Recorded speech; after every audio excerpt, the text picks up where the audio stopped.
Hey, welcome back to the Personality Hacker Podcast. My name is Joe Mark Witt. And I'm Antonia Dodge. We were watching a South Park episode last night about the Kickstarter fundraising company that the kids in the South Park show create just to basically raise money to do nothing.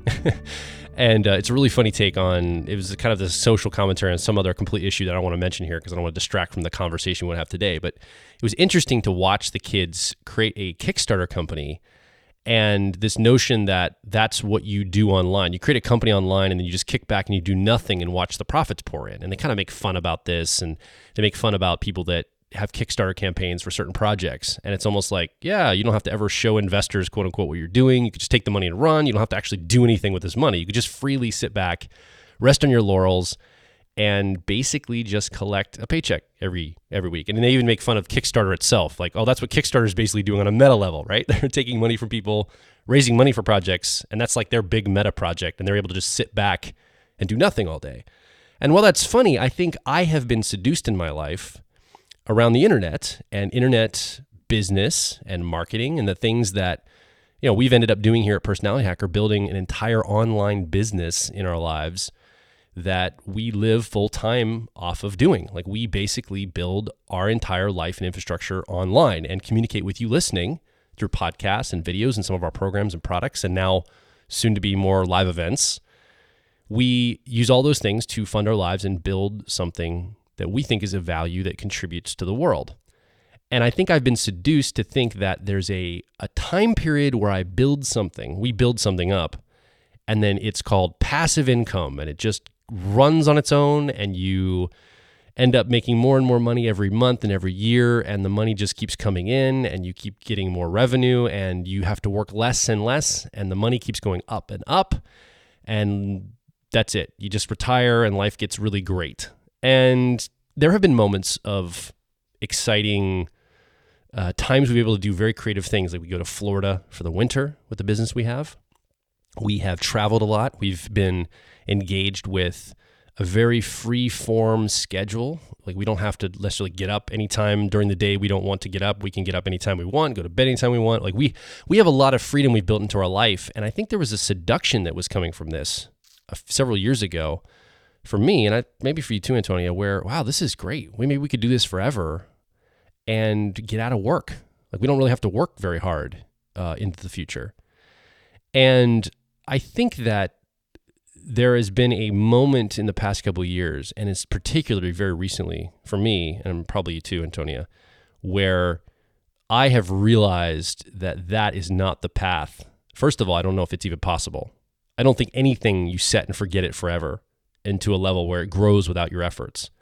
And the second thing is, even if that was possible, like ultimately possible, I don't know if that's ultimately what I want for my life. At the end of my life, I don't want to look back on a life where, yeah, I set up some crazy internet business back, 2000 whatever, and I lived off of it for 70 years, and then I passed that on to my kids and their kids, and like, is that really the legacy that I want to build? But it's the seduction when you first get into internet business that you want to build something that you can then retire off of, right? That's kind of the notion of it I think a lot of people have when they get into a business that can be leveraged like the one that we do. I don't know what the current marketing messaging is for people who are buying programs and products to get into internet marketing, because that time period for us when we were gathering all those resources was like a decade ago. I remember the marketing to people like us a decade ago, though. It was like, make money while you sleep, and the concept of passive income. And you just, you build up some article sites, and they just, like you said, they just run themselves. And then after a few years of being in internet marketing, I mean, maybe we were doing it wrong. I don't know. That's entirely possible. But I remember you joking, like, work 8 hours a week to make money while you sleep. And I was like, yeah, that's basically what it is. Because you mentioned that we have this like free-form lifestyle, and we have this free schedule, and we can get up when we want and go to bed when we want. And most of the time, that's true in theory. In theory, we can do that. But in practice, we don't really get to do that. We have to actually up the ante by being extremely self-disciplined. Because we're coming off of a time period of rest. Like, we've been going through some vacation time period for the last few weeks. And I just wanted to taste vacation a little longer because I know we're going to be moving into a very busy year. I mean, basically every moment of every inch of every, day on the calendar is going to be filled with something for months and months and months. And I know that. So I was just trying to eke out just a little bit more vacation. And one of the things that we treated ourselves to was I spearheaded, because I'm a gamer and have been for many, many years. I spearheaded getting a console system where instead of playing games like Borderlands 2 with split screen, because as my brother says, split screens are for suckers, we got a second TV, so we have like 2 TVs. I got 2 PS4s. We got 2 copies of every game, and now we play games like Joel and I will play Borderlands 2 together over the internet, so that each of us has our own, immersive experience. And I mean, it's so self-indulgent, and we're not going to be able to use it very much for most of the next year. But right now, it's incredible. It's such a luxury. And we've been ignoring some things that we probably should have done over the last couple of days. We should have been meeting about, some of the scheduling for the next year, and maybe some of the things that we need to accomplish early on in order to establish a couple of other things. But one of the reasons why I think we've been so self-indulgent is because we never get to indulge. We're constantly working and we're constantly going. And so this pipe dream of the passive income, make money while you sleep, like this idea that we would just set up some article sites and it would just kind of rake in, like that's never been our reality. We've always had to hustle. And if we didn't hustle, we saw the return on it. And especially as we started getting employees and being responsible for, salaries and paychecks and being responsible for live events and having to set huge amounts of money aside to be able to afford some of those live events. I mean, as things have gotten more and more complex and complicated, there's never this idea that this is a passive income lifestyle design business. It's just, we decided, in fact, if you've been listening to our podcast for a while, you heard the moment when we went, yeah, it's not going to be lifestyle, business anymore. That was a couple years ago, I think. I don't know. It's been a while though. Yeah, I think so. And now we're in the not a lifestyle business, not a passive income time period. And so I've been trying to eke out the last little taste of vacation, knowing that, well, we actually have to get to stepping. We got to get back into the grind. And in times past, I would have been extremely reluctant. I would have gone, you know what? I don't get this very often. And I have been a little reluctant because mostly it's been sort of trajectory, right? You spend a couple weeks doing nothing and you want to spend a couple more days doing nothing. But now that I know that it's time, okay, we gotta set the PS4 controllers down and pick up the microphone to podcast. We're at that moment now. I'm not feeling as sad as I would have expected myself to. And one of the reasons why is we've been having a lot of conversations, Joel, about this idea of surrendering to the work. And in the last podcast we did, you talked about surrendering to the work and maybe doing an entire podcast on that concept. And that concept comes from, or at least it was triggered by a conversation somebody else who we follow had, which is, how do you stay engaged as you age? Like when you're approaching, an older age or a middle age like we are, how do you stay engaged when you've been working so hard for so long and you don't, it's like, well, retirement is nowhere in sight. And we actually are in the middle of what you and I call the squeeze, right? Which is that we're at that age where we've got elderly parents who are going to start leaning on us more and more. And we've got little kids who are already leaning on us. We're in that income bracket where we get the most taxed of anybody. We're just in that time period where we're middle class, we're 40-ish, we're in the middle of the squeeze. This is that time period. And how do you stay engaged and not just get really sort of depressed or discouraged to go, is this just what it is forever? And the recommendation was, instead of resisting all the work, surrendering to it, handing yourself over to the process and recognizing that it's not the result you're going for anyway. It's actually what you are experiencing day to day that is the pleasure. I think that speaks to a lot of what I mean when we say surrender to the work.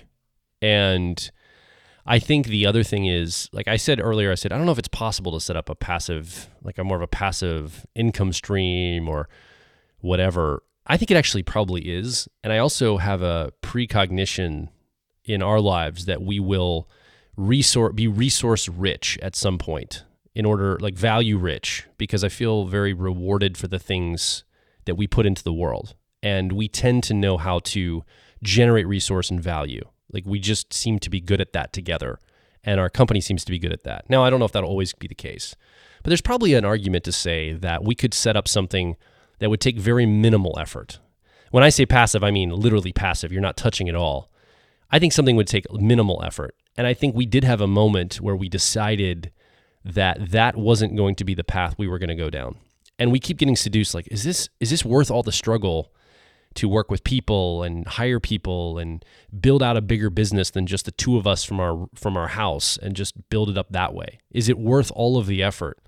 And I think when we did some of these meetups and live events in the past year, we realized just how rewarding it is to be in the work itself and when I say work, it's not like it's drudgery. Now there is drudgery that comes with it.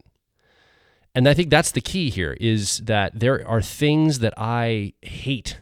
I hate doing, that are detail things, that are, business tracking things. They're all the nitpicky stuff. Like you freaking Europeans that made me do this GDPR, our whole company, this whole European Union thing about scrubbing all the contact records based on some, the Cambridge Analytica thing over in Europe with Facebook.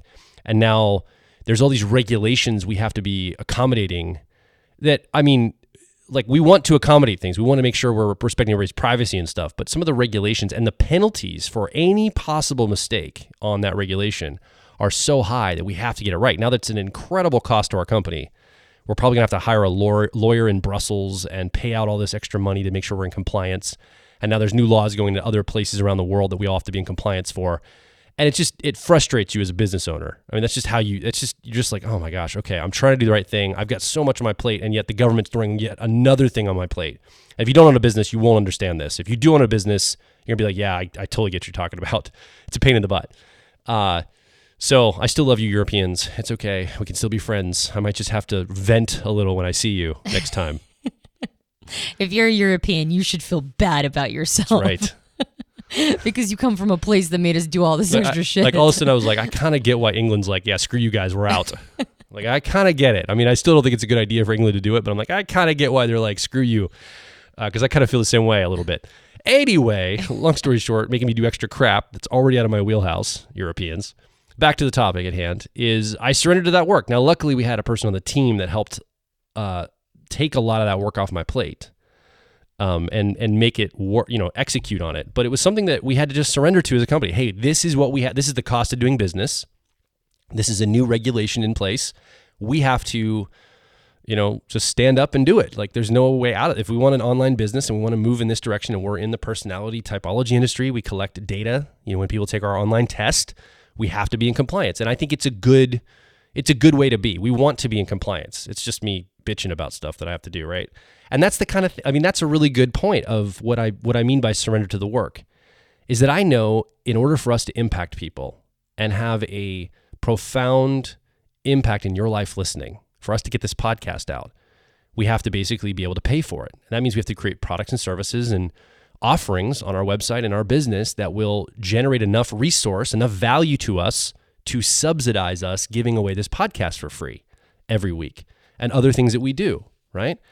And so I know that there's business things that have to happen in order to make that possible, for us to be able to communicate together, for you and me and Antonia to sit down every week and have a conversation together. We have to be able to do all these things to make that possible. And we do all that. And I think I'm learning to, instead of resisting those things and saying, well, how dare the Europeans make me do this crap, this extra stuff. Well, that's just the cost of putting something of value into the world. And I could bitch about it. I could want the external world around me to change and say, I'm not going to do it until the world around me changes. I won't give my gifts to the world until it's just perfect for me to give gifts to the world. And that's not going to be reality. That's never going to be reality. And I'm surrendering to this idea of I'm going to have to do a bunch of stuff, ever increasing stuff, if I want to make the kind of impact and connect with people like yourself listening. It's just going to be the case that I have to surrender to that. Yeah. I think when we as individuals resist work, it's usually because there's not a feeling that what we're doing ultimately has purpose or value to it. And so it becomes like a Groundhog's Day. And so it's not actually the work itself that I think people end up resisting. It's that they're not really sure why they're doing what they're doing, that they're resisting. Like they're sort of resisting the meaninglessness of it all. I think, though, that one thing that you and I talked about, too, in that whole concept of seduction is I don't think we're just seduced by this idea of passive income and internet marketing like a decade ago when we started up.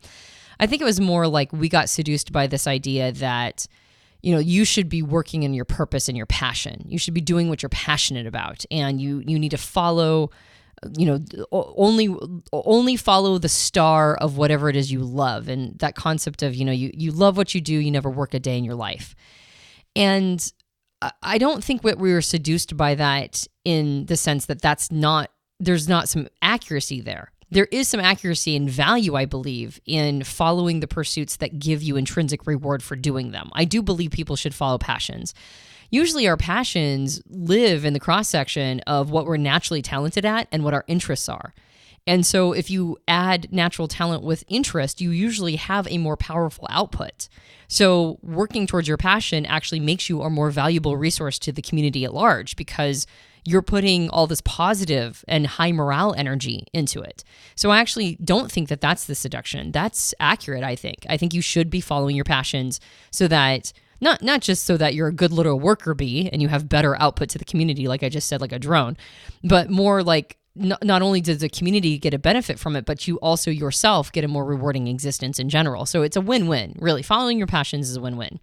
But I think the seduction is that when you follow your passion, you'll never work a day in your life. And that's not accurate. There is so much that comes along with everything we do. And I suspect that we have gotten pretty spoiled as people. Not everybody. I mean, there are people who are listening to this podcast that are doing some probably pretty hardcore work, and they're not necessarily quote unquote spoiled. But I think there's a general sense of cushiness to our life that people and humans haven't experienced since pre-agricultural days. Like the time period where we didn't work as much as humans was way back in hunter-gatherer days. But as soon as we started getting egalitarian, not egalitarian, what is the word that means agricultural? Agrarian. Agrarian, thank you. As soon as we got agrarian, we started working really long days. And we started working, we started hustling because we could output so much more and we could specialize so much more. Well, and we were also a slave to the seasons. Yes. Or a servant to the seasons, I should say. Like Yes. we were beholden to the cycle of the earth and its rotation and its axis because you had to be. Yeah, exactly. And during the time periods where you didn't work as hard, like maybe the winter, like in actually tilling the soil, there were still so many chores to maintain the livestock you had or to just get through that time period. So there's been a really long time period in human history where we've had to just, just bust our backs to be able to get, accomplished basic living. And we now have a pretty cushy existence. We have indoor plumbing. We have electricity piped to us, or sent to us through wires in some plant that I don't even know where the generator plant is for the town we live in. I have no idea where the electricity comes from, quite honestly. And I know that we have a stream in our backyard. Like we have well water, but most people get their well, their water from a community, place, and they don't really know where that's located either, that, an aquifer or whatever. And so we have so much resource that just comes to us and we hand over small amounts of money in order to keep that resource going. We go to the store and we buy whatever we want to. Whatever our mouth is desiring at that moment, we can pretty much sate that taste in a million different ways just by going to the grocery store. So much is given to us in terms of, convenience. We were trying to catch some of the vitamin D today in these shorter days that we're experiencing right now. And so we went and walked around on the Gettysburg battlefield because we live in Gettysburg, Pennsylvania, and we actually really don't take as much advantage of it as we should because it's a beautiful area, very cinematic. And there are all these, I think it's like one of the largest art displays in the world if you consider statues to be art. And so there's just all these statues everywhere and plaques and memorials, and it's just kind of incredible. And we were walking by one at a cemetery that was a woman who, it was a statue of a woman who looked about 6 months pregnant holding a shovel. And it didn't have any plaque around it that I could see. And I looked at it and I went, I wonder if that's trying to indicate that she's burying the dead bodies of Civil War soldiers 6 months, or not, I didn't say 6 months pregnant, but while she was pregnant. And because she's kind of got this, like, her hand is up to her forehead, like she's wiping the sweat off of her brow. And then we did locate the plaque. It wasn't that far away. I just didn't notice it, but you were reading it. And apparently she was a woman who was 6 months pregnant, who had buried 91 soldiers all by herself while 6 months pregnant. And this would have been the middle of summer, because this all happened around July, 4th, basically. July 3rd through the 5th was like the technical dates of the time period of the Battle of Gettysburg. And so it would have been middle of July. I'm sure it stunk to high hell. And apparently she did it in one of the rockiest parts of the entire, of the land. And she buried 91 bodies all by herself. And I'm like...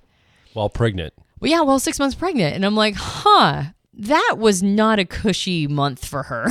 Her husband was employed as the caretaker of that cemetery. And he was off to war during the war. So she was left there to tend the cemetery by herself with her children. And I think her elderly father was helping her a little bit. Yeah, that was hardcore. That's hardcore. And there was no maternity leave. No maternity leave, nothing to that effect. It was just, here's a bunch of stinky bodies, and you got an elderly parent. She was in the squeeze. Elderly parent, little kids. Yep. Yeah, she's in the squeeze. I identify with her, but I don't identify with burying 91 bodies in the middle of summer in rocky soil. So the point of all of this is that we have it pretty good. And I think we forget how good we have it. It's easy for us to forget what came before and how much of a struggle it's been for humans throughout most of history just to survive. And then we get to a time period in history where, and I think it should be celebrated personally, where we actually can focus. Most people on some level can ask what they want to do and go pursue it, right? Like, you don't have to be stuck in whatever, like, you don't have to be a cobbler because you're pappy and your pappy's pappy was a cobbler. Like, if you don't want to work on shoes, it's like, what do you want to do? I want to dance. All right, well, there's like now a million different art schools you can go to, and you just got to get scholarships, or maybe you figure it out, in another way, or you just go into debt, or who knows. But it's like, there are a lot of different avenues for pursuing the things that we love. Usually the biggest problem we have is trying to figure out what that is. That's almost always the number one problem that people have, is like, I just don't know what I want to do because so many options are on the table. That is unprecedented in human history as far as I know. And so we have this pretty cushy situation. And then when we get there, it demands of us some hustle. And we go, what? It takes hustle? I don't want to hustle, right? I don't want to, like, I hate that I have to do all this stuff. I hate that I have to do all these incidentals. And so then we resist it. We think it should be easier than it is. I have to go and put in my application to 20 to 50 different employment places. I should be able to get a job right out of college, right? Or you mean I have to start at the ground level? Right? Like, I went to college, I don't just get to start like in management or somebody who's, who gets to make the decisions. I have to start at the bottom. Well, I went to college. I should be able to start with somebody who's really appreciating my ideals or my ideas about all of this. So this idea of starting at the bottom, I think, it's the opposite of surrender. It's resistance to the work that's necessary in order to build something. But I think this entire idea then ends up getting kind of sort of dispersed out into society in general, or as at least inside of us. A general attitude around this ends up getting permeated in other aspects, which are things like, you mean I have to work in a relationship, right? Like I shouldn't have to work this hard in a relationship. It must be them. If we're fighting a lot, I shouldn't have to do all this work. They should be doing more work. And so So what's going on? Well, it must be their problem. Like I'm fully formed. It's them that needs more training, or it's them that needs to get better. Or society doesn't understand my message. Well, I shouldn't have to do the labor of explaining it to them. Like they should just understand it. And if they don't, it's their problem.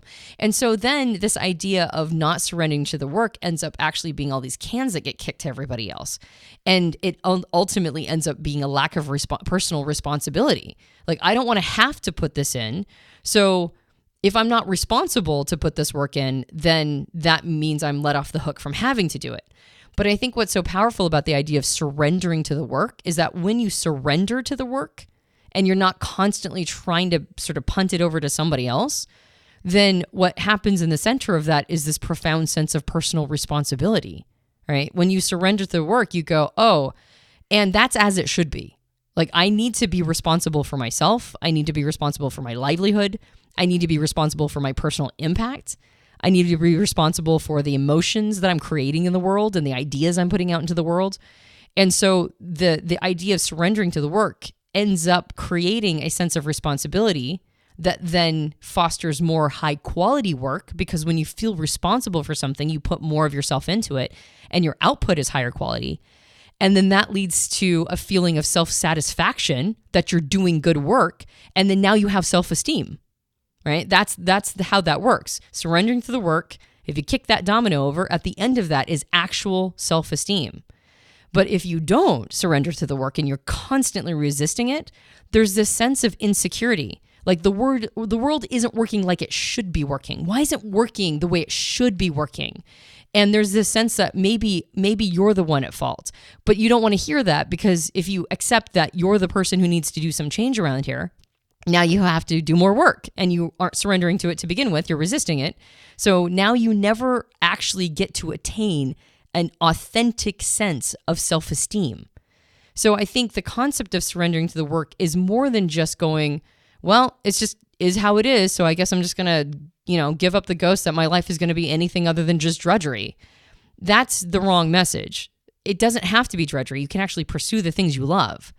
But it's whenever what you love, or even just what you're enjoying, or even just what you're doing for the moment until you get to a place where you can do what you love. Whenever it asks from you some hustle, whenever it asks from you to do some legit, sweat on your brow work, and you resist it, then you kick over that domino, and at the end of that is deep insecurity. So I think what's great about this concept is that the return on investment is high. The rewards that come from it aren't just that you don't have to be miserable every day because the world is forcing you into something that you don't think you should have to do. The return on it is that everything feels good, like that delicious feeling you get at the end of a really good workout at the gym. Like that feeling, that comes along with surrendering to the work. I think I struggle with something a little different in that I don't think I try to get, I don't think I'm wired to get out of work. At least me personally. I don't know how you resonate with this, Antonia, or you listening, how you resonate with this. But I have a tendency to still want to have the things happen. I know the work has to be put in. When I talk about surrender to the work, I think I am mentioning some of the things you're talking about. And I think that probably is what most people are, or often a lot of people are struggling with. I struggle with surrendering to the work in that I always feel like I'm trying to get through the work to the outcome. And so I'm, I had this moment at a live event that we were running. I can't remember exactly what, it wasn't our profiler training. It was another event. And I have this instinct like, okay, I got to just get through this event. And I'm like, why am I trying to get through this event? This is what we're doing. Or like when we're writing the book recently, the new book we just published, I got to get through this book. And it's like, why am I trying to get, the process of doing it is the reward. Why am I trying to get through it? What is on the other side of this that will be the quote unquote thing I really want to do? And this kind of references back to our podcast, a few months ago called Life Defer. What is it called? Deferring Your Life. Deferred Life Program. There you go. The Deferred Life Program. I couldn't think of the title. I think we entitled it Life is Not a Dress Rehearsal. That's right. Life is Not a Dress Rehearsal was the title of the podcast. And it's talking about like deferring your life constantly. And I think that's where that theme is coming up and up over and over again for me, is it's not that I call myself ambitiously lazy. I'm like, I'm actually very ambitious, but I don't want to do the mundane stuff that I'm not good at or I don't like you Europeans made me do recently. Let's keep harping on this. I can't wait to get a hold of some of you Europeans, tell you what I really think. It's like enjoying the mundane, even if it's mundane, because it is connected to a higher purpose. And I think that when you started on the last bit of stuff you just talked about, the very beginning of all of that, you were talking about this notion of doing things that are meaningless or don't have a connection to the why. And I think that's probably a part of this too, is the why is disconnected for a lot of people. So they try to get away from work that doesn't have any meaning in their life. And I've done that too. If there's a meaningless if there's meaningless work, I'm always like, why would I do that? Why would I do meaningless work? And I think there's something to that as well. You and I had a little bit different experience growing up. You were plugged into a religious experience, very Graves 4 religious experience that had everything laid out for you on a timeline indefinitely until the day you die. And you plugged yourself in multiple times a week, and you had to operate the system that was laid out for you on a routine of every day plodding along, every week in and week out, plod along. Yeah, it was the ultimate Groundhog's Week. And my experience was a little different. And my parents my father was the executive director of his own youth ministry. And it was like a parachurch organization that was operating outside of any larger institution. It was almost like a small business, but it was a nonprofit and it was ministry based. It was like summer camp basically, and for teenagers and kids. And ours was a lot of cyclical, almost hunter-gatherer style. It was like weekends were big deals, and the week was kind of calm because you were waiting to build up for the big event every weekend. And I got in this rhythm of kind of just getting through the mundane to get to the exciting thing at the other side. And so I got a little bit of a different wiring in me, right? This kind of hustle now so I can play later type energy. And I think that I've learned a lot from you and your experience, Antonia, in that plodding along that you've been trained for your whole life. You've taught me a lot in watching that you just plod along, and you kind of just, you have a better and easier time of surrendering more to the mundane than I do. You're like, oh, this is what we're doing. That's what I got to do. So I got to do it.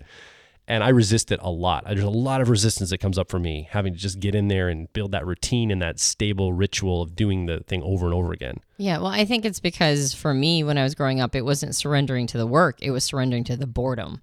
At a certain point, and especially I think as an ENTP, being bored is not fun. Like that's almost the cardinal sin as an ENP, I think in general. But my childhood was exceptionally boring. Like every square inch of my childhood was incredibly boring. And it was punctuated every once in a while by something that was mildly interesting or could be interesting, which was nice. But I think I appreciated those moments even more because I would say 97% of my life was just mind-numbingly boring. And so for me, surrendering to boredom was the higher leverage thing than surrendering to work. To me, work is easy because work is more interesting than just sitting there listening to something I've heard 1,000 times already and daydreaming or sort of mentally trying to find some sort of fantasy that'll capture my attention, or maybe even sort of shoehorn the same content over and over into something that could be mildly interesting by churning it into something new. But I think that's something that is also a struggle for people, is surrendering to boredom. You and I were talking before too about how one of the challenges that I think we both kind of experienced this, which is this idea that I shouldn't have to do this. Like I'm built for better things. I'm built for these creative outputs. Like I'm a transformational leader. I should be transforming people's lives. I shouldn't have to worry about naming conventions and organizing files in a folder. Or what the European Union laws have told me I have to do. That's right, the Europeans again. So it's like, I shouldn't have to do this stuff because I do this. And I mean, sometimes I catch myself in my own ridiculous, arrogant hubris, which is fun to catch myself being there. And I like to believe that, I don't know if I'm this transformational leader that's, transforming people's thoughts. I think I've had moments that have been kind of cool and have helped guide people to different ways of looking at things, and that's cool. But when I get this identity around that, and I'm a thought leader, I'm a thought leader. I shouldn't have to worry about this. And it's like, well, yeah, but also I also have to scrub my own toilet to make sure that it's clean. Otherwise it won't be clean. So there's a surrendering, not just to like the labor, and there's a surrendering to boredom, which I've already mentioned, but I think there's also a surrender to the menial and the mundane. There's a surrender to the things that, like, I'm better than this, that kind of attitude that I'm better than this. I think there's a conceit. And I suspect that actually what I'm trying to do, and I don't know this to be true, this is my ego probably trying to be wormy and get out of something that's not terribly flattering for me, which is this idea that I have conceit and arrogance. But I think on some level, I wonder if it's that I really am higher leverage when I'm doing my time is better served doing higher leverage activities. That is accurate. Like, podcasting is a higher leverage activity for me than worrying about naming conventions in our Google Drive folder system. Like, this is higher leverage for me because this is where we front face, and this is where we communicate with you, the audience member. And this is definitely a much better use of my time. But that's not to say that it's the only thing I should ever have to do. And if I ever do anything else, that's somehow beneath me. There's an attempt to leverage my time that I think is what I'm actually trying to go toward. And I'm wondering if I don't feel permission to do that. And so my lack of permission to keep myself on those higher leverage activities ends up turning into a defensiveness that produces conceit. Like, I shouldn't have to do those menial tasks. And the reality of the situation is I have to do whatever I have to do. That's the reality. Reality is whatever needs to be done in order to move to the next level, unless I have somebody who's filling that position to ensure that gets done. And unless I have those resources, then I have to do it. And it has, like, the universe doesn't care whether or not I'm too good for that. Like, nobody cares. It's just something that has to get done. So I think that's a part of surrendering as well, is surrendering to this idea that nobody really cares if you're too good for that. If it's something that needs to happen, then somebody needs to do it. And if nobody does it and it goes undone, then, like, there are consequences to that. So the surrender also is a surrender to the humbleness and the modesty that comes along with, like, well, do you want a result? Do you want something to happen? Well, then maybe you need to go do that to ensure that happens. And then while you're doing that, like you mentioned, not just focused on the result, but also focused on the elements of beauty in the process. Like, if I'm doing something that I truly can't stand because it's a menial, introverted sensing, like little baby memory, SI inferior task, if I'm working on something in that arena, I can still find pleasure there. I can still find something about that like I can feel gratitude and appreciation and go, yeah, this is, like, I'm really lucky. I'm lucky that I don't have to spend all my time doing this. I'm lucky that I get to do a whole bunch of cool stuff, and this is facilitating all that other cool stuff I get to do. There's still an attitude in there that I can be cultivating of gratitude that makes it so that I surrender also to gratitude.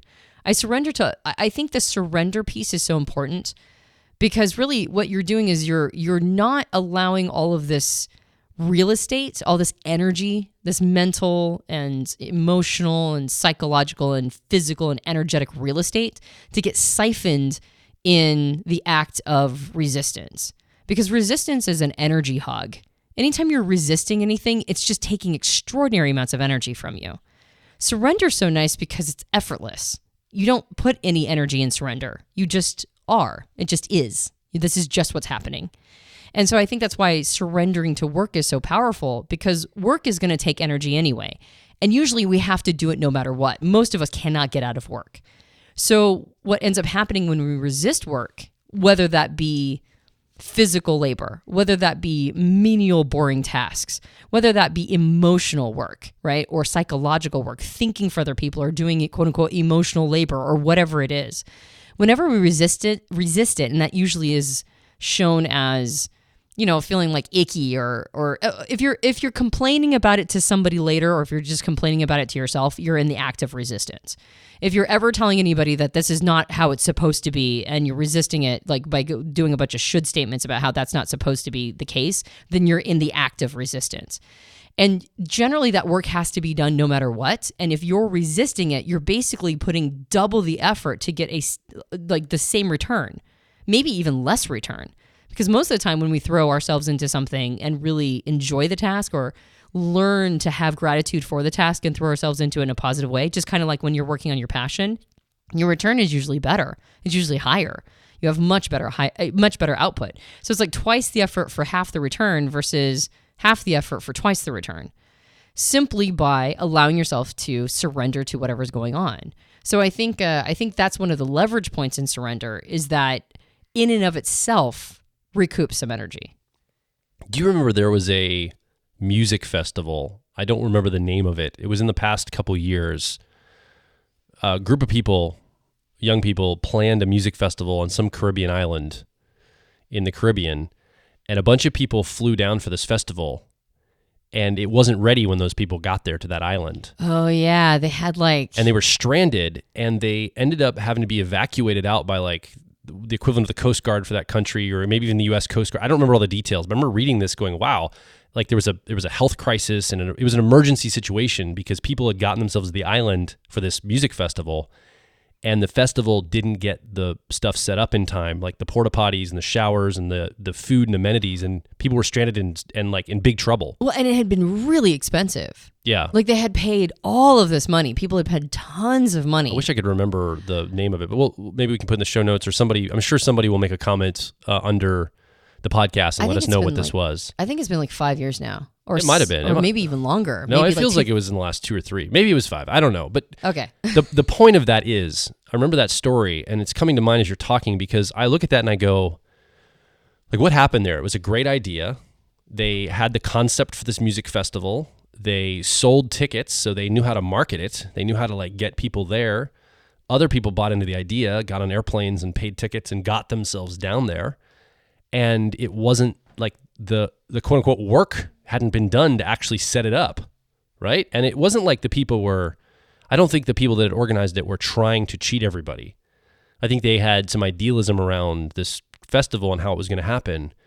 And when you go build a festival on an island somewhere, there's no infrastructure to fall back on. You are completely, you're on your own, except for whatever amenities are already on that island. Yeah, it's like a closed system. Yeah, it's a closed system. So you kind of are having to do it. And I wonder, as you're talking, 2 prongs come up. One is surrender the work of, well, we planned the festival. We shouldn't have to do the work and actually make it happen. There's maybe that track of, it's beneath us, all of us creative types that planned it and booked the musicians and sold the tickets. It's beneath us to go and set up the porta potties and make sure the tents are set up and all the things are set up for the festival.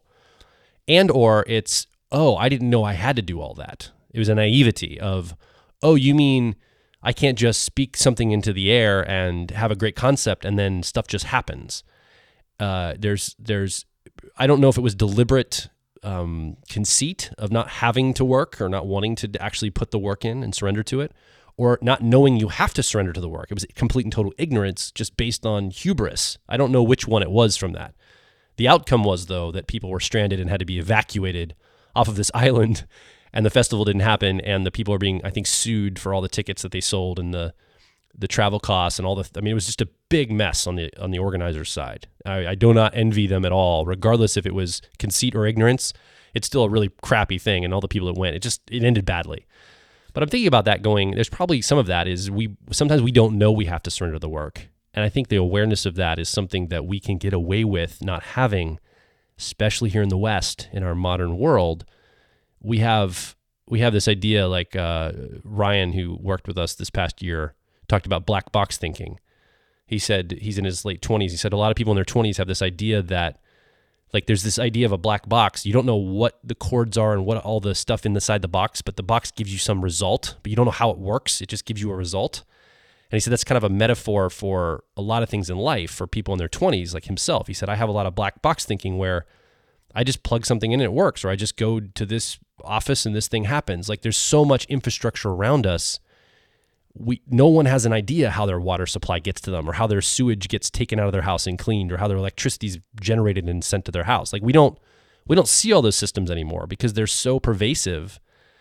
And then we don't realize what it takes to make something happen. So there's probably some naivety there on that front, which I think we probably have to figure out a way for all of us in society to get that education quickly before some of those people take over the water supply treatment plants and all that stuff, and it all falls apart.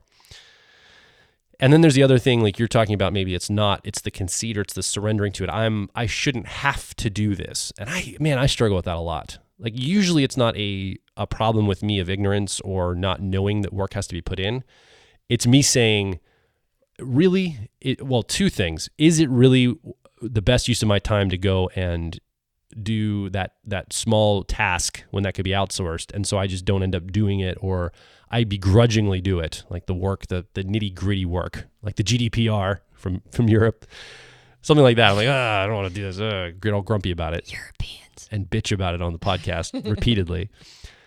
Or the other thing is, I think I was wired, growing up for me, I was wired that that's all you should be focused on.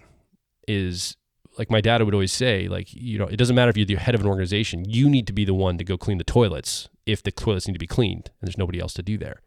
And so I got kind of a weird jacked up message around that too. So, but I kind of resented that message, not because I think I'm above cleaning toilets, because I saw my father do it as the executive director of an organization. He would actually go and fix things and clean things and do whatever it took to make things happen.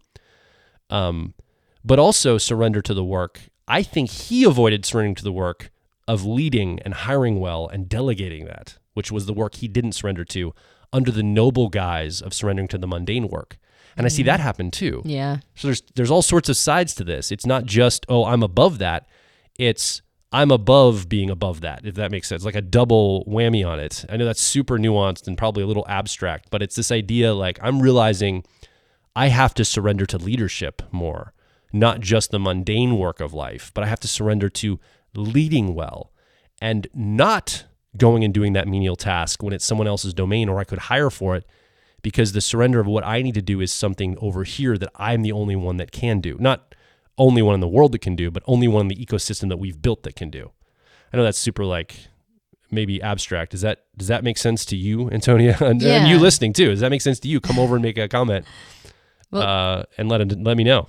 I think that concept of surrendering to leadership, I do think we're at an age right now where I've noticed people of our generation, we're pretty young Xers. We're like kind of the tail end of Generation X.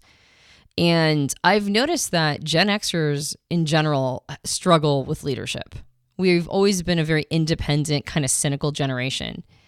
And so for us, a lot of times it is surrendering to leadership. It's this idea that we're now the middle-aged people. We're the ones who need to be stepping up and leading. We're the ones who need to be doing, setting the sights and setting the tone and helping people calibrate. I think we've been a generation of calibrators a lot of times, and calibrators oftentimes have a tendency to sort of sit in the back and just be critical, and that doesn't really do any good for anybody. So I think right now the concept of surrendering to leadership and getting in the crosshairs. I don't think Xers like being in the crosshairs. That really bothers us. We kind of want to not be seen, and we kind of want to be sort of in the background and have people not really notice us. And you can see that Gen Xers, when they went into leadership, primarily chose business, because business is one of those areas that you can be out of the crosshairs for the most part. Or obviously there's a lot of celebrities and stuff, but celebrities traditionally have not been in crosshairs, but politicians certainly have, and other elements of leadership. So I do think Xers as a whole should be surrendering to the work of being leaders and being willing to put themselves in the crosshairs in order to represent messages that come from our generation that are not seen in the other generations. We have a calibrator message that I think should be out there more. And then I see the millennials who, I'm not a millennial, I'm a very young Xer, but I've spent a lot of time around a lot of millennials because of I'm similar in age, and I'm just a few years older. And I've noticed that for millennials, it oftentimes isn't the idea of surrendering to leadership, because I don't think millennials have a problem with it. I think millennials think that they should be leaders. Like they kind of come out of the hatch feeling like that's their role. And for millennials, it feels like they should be surrendering to the menial, to the nitty gritty, to having to work your way up. That most people start at a beginner position. That's traditionally it's not a hazing ritual. It's how you build skill over time, and you build career capital over time. there are a lot of things that you assume you know when you start out with freshman syndrome that don't end up being true in the practical. They're true in the theoretical.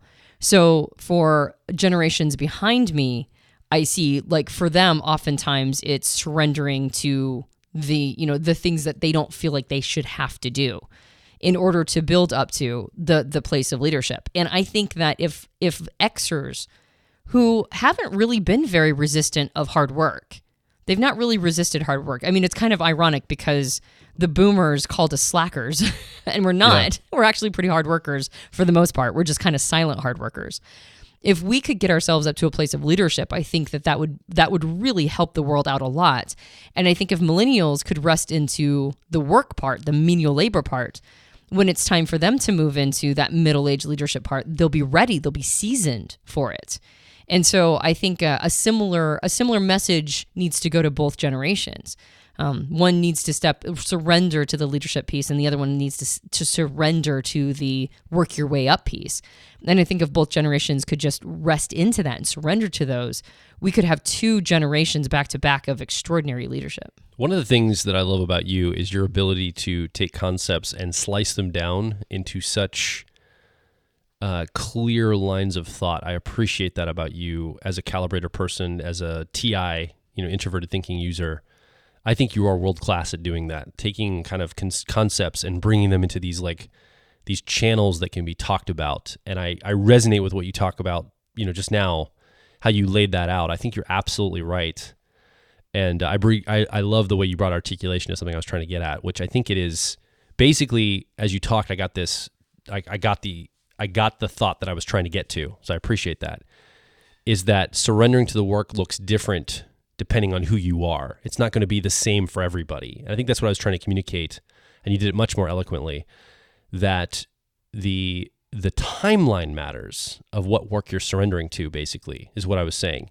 And you're right now, in our lives, and I don't think Xers, our generation, has any problem speaking our mind. In fact, anywhere you look, it's Xers in the crosshairs of speaking up and people saying, you can't say that. You can't say that. In fact, at some point I'd like to do a podcast on this. And I think this is one reason why I'm starting to love South Park again. It's created by Xers, and they're equally offensive to everyone. Yeah. Except for the Prophet Muhammad. I don't know why they blanked him out. They had to, I think Comedy Central censored the Prophet Muhammad, but they're extremely blasphemous toward every other religious and cultural element in society. And they tried to be toward Islam, but they couldn't because of, I have no idea why. Long story short, though, I think that they are equally offensive, but they're trying to be calibrators and speak truth about things that they see in the world. Now, they're not in a leadership position. They're tending to do it from more of in a way you could see it as a passive-aggressive way of calibrating because it's not being direct. They're trying to do it through humor and kind of, you can see the frustration they have with the culture. I mean, the past couple seasons have been hilarious, attacking PC culture and the social justice warriors, but I think it's hilarious what they've done. And they've attacked things I care about too in the past. So it's an equal opportunity offensiveness. Well, and at the same time, they also go after people who, like the episode you mentioned earlier, the social issue that they were highlighting was the actual sort of disturbing hypocritical nature of cultural appropriation. Like when people are truly appropriating something culturally, how usually hypocritical those individuals are. Absolutely. And so again, that's a very Xer thing. It's like sort of this nobody's safe, and all things are on the table to talk about and address. And also it's very passive aggressive, which is very, very Xer. Yeah. It's hard for Xers to just come out and lead. It's usually sort of this puppetry from the background or from the back of the room. Well, and I think, or from the sidelines or something. Yeah. But I think that Xers don't, so anyway, long story short, we can surrender probably to being more direct as leaders and articulate thought leaders, saying what we actually mean rather than just making comedy around it or kind of hinting at the thing, because I think people need more clear communication, especially in a world that, has a lot of disinformation, a lot of just tons of information in general. And then I think, to your point about millennials, I think there is this resistance from millennials that is a resistance of, not all, but some, a resistance of, well, this is what I got to do to earn my stripes, to work my way up. And I think that, again, it's almost couched in this idea of, if I have to do that, there's a power imbalance. And I'm sure there is power imbalance a lot of places. I mean, I benefit from privilege all the time, and I know that. I know I benefit from being a privileged person in the country I was born in, the type of person, the type of family I was born into, the color of my skin, my gender. I know I benefit a lot. I'm not saying that there's not imbalances, but I don't think everything's an imbalance. And I think that just having to earn your way up something is good for us. I think that we all have had to do that. Anybody that's performing in an excellent level has had to work their way to that excellent level. I don't care who you are. No one had that handed to them, or they're not performing excellently if they had it handed to them. And I can think of people in my mind that have, in high positions that have just been handed those positions, and it doesn't mean they perform well. If you're going to perform well, you have to have earned it. I don't care what position it is. And I think that the millennial generation can learn to surrender to that kind of work of, hey, I just got to do this, even though it doesn't feel good right now. Even though I went to college for a different major and I got to work this stupid job over here, it's still a pathway to something, and you can build your way towards something. And then for the generations older than us, I think there's probably a work to surrender to as well. It's probably a work of letting go of the control and being more in an advisory role, and surrendering to the work of being the advisors to the rest of us, the elders of the tribe, if you will, that have wisdom to impart. I think of my parents' generation and generations older than that. You, if you're listening, if you're of that generation, I think you have incredible wisdom. And it's not just there's some responsibility on your side, is that you've got to let go of power a little bit. You've got to let go and hand the reins over to some of us on the younger generations. And us younger generations need to respect and honor some of the wisdom and knowledge that you bring that we do not have perspective of. We didn't grow up in the era you grew up in. We don't have the experiences you have. And so we have to honor that and defer to some of your wisdom and understand that you have insight that we just simply don't have. And I think those three I see almost like all of us in like these three layers: millennials, Xers, and then boomers, and a little older than boomers, the silent generation, as basically the three primary generations on the planet. And I think that those are the places that we probably all need to surrender to work in our different lanes of stages of life. So we want to hear from you. You've been listening. You've been part of this conversation without being able to speak yet. Now's your chance to go over to personalityhacker.com. Be part of this conversation with me and Antonia. Let us know your story. Where are you at in your journey? Have you struggled with surrendering to the work? Has something we said, sparked an idea in your mind? Have you surrendered to the work and it didn't work out well for you? And you're like, you guys are full of crap because I surrendered to this and it's even got worse for me, whatever that work might be. Is it a stage of life where you're a little older, maybe you're more middle-aged and you need to surrender to leadership and taking more of an active role in helping guide younger generations? Or are you in a more elderly generation and elderly? don't write in and tell me I called you elderly. Are you in the elder board of the world? And I'll probably be there someday, not many decades away. Well, fingers crossed, right? I hope. That's why I'm saying I might be there. Yeah, I might be there someday, hopefully. Are you needing to surrender to something as well? Like, what is it that you've got to surrender to around the work? And I think that would be a really interesting conversation to get started over at personalityhacker.com, directly below this podcast. Yeah, and I'm going to surrender to accepting your compliment about my introverted thinking. I was thinking as you were saying it, I was like, yeah, but does he think it's sexy? That's the important thing, because as long as you always think it's sexy, we're going to be fine. Yeah, I do. Good. All right. So if you enjoyed this podcast, you can subscribe to us on iTunes and various Android platforms. If you leave a rating and review on iTunes, that helps us out a lot. We have a book out. I perpetually and constantly struggle with the best way to tell you to go buy the book, but Joel tells me that the best way to do it is just direct speaking. So I'm going to be a good Xer and not be passive aggressive. And I'm just going to say it directly. Go buy the Personality Hacker book. I used to be insecure about it because after we got done writing it, I was like, this is the worst book that's ever been written. Because of course I had just written it and I don't know what I'm doing.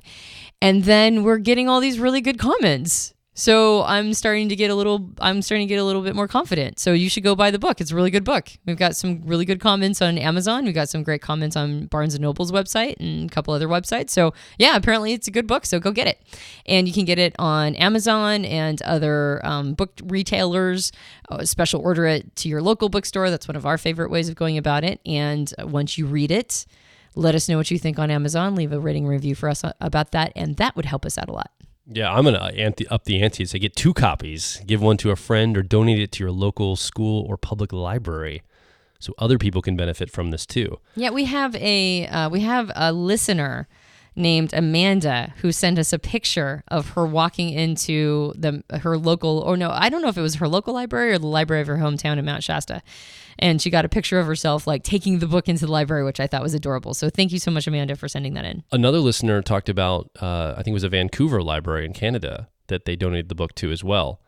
So this is starting to become a thing, which I think is awesome to get this in libraries and school libraries. Yeah, totally. Especially the school libraries, maybe, because this could be powerful stuff if somebody picks it up young. Oh, can you imagine getting this when you're like 14 or 15 in your high school? Oh my gosh. Like this kind of information of how people are wired and how you're wired. Wow, that could be the game changer for somebody. For somebody young, you could benefit them if you did that. And it also benefits us because you get a book, right? Yeah. So that's cool too. I have to be honest. It benefits both of us. All of us. Anyway, head over to personalhacker.com. We'd love to be part of the growing community all over the internet as far as social media channels and all that. Watch out for some live events coming this year. We're going to be trying to make some meetups happen and some live events coming very soon. But in the meantime, my name is Joel Mark Witt. And I'm Antonia Dodge. And we will talk with you on the next Personality Hacker podcast.